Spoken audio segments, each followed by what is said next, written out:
Now consider a body on which a force F is being acted upon. Now what all things that these forces can do?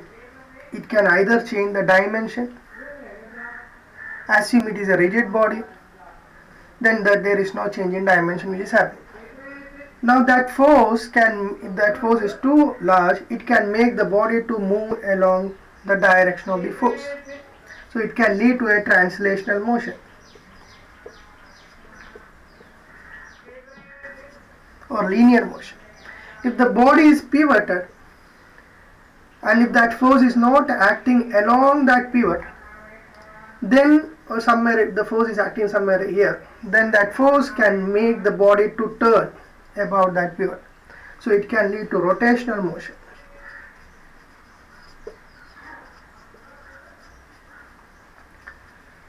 Now assume a body at rest. You are exerting an external force F, still the body is at rest. So how can we justify that body is rest? What causes the body to be at rest? Obviously the weight of the body is acting downwards and the surface may be providing a reactionary force which balances the downward weight. Now you are applying an external force and the frictional force between the body and the surface is balancing that external force, and that is why the body is at rest. Now this state, even if there are n number of forces acting on the body still remains at rest. You call it as static equilibrium. Means a body is being acted upon by different forces, still the body remains at rest. So you call that equilibrium as static equilibrium. Why equilibrium means? It's not that no force is acting. An n number of forces are acting, but the net effect is the body still remains at rest. So that is why you call it as static equilibrium.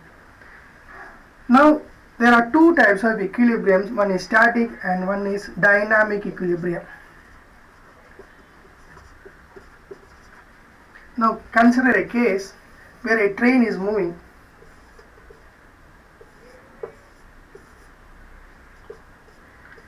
The train is moving with a uniform speed, that is, its speed is not increasing. This can be considered as an example for dynamic equilibrium. Why? See, we may have a doubt, isn't a force acting over the train? Yes. What does that force do? That force counterbalances the frictional force provided on the wheels and also by the air. So the force which is generated by the engine counterbalances the frictional force and also the frictional force of the air. Now you may say that force is being acted upon. So what provides the train to move forward? See, now just listen. When the train was at rest, the engine provided the necessary force for the train to accelerate itself and to reach some velocity.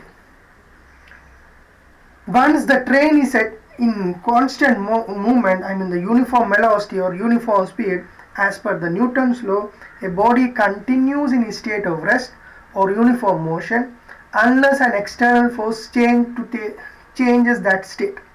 Now in this particular case, the train is in uniform motion. Its velocity is not changing or its speed is not changing.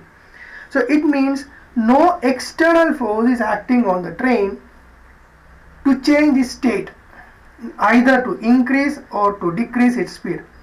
Now assume the engine is not providing enough force. So what will happen?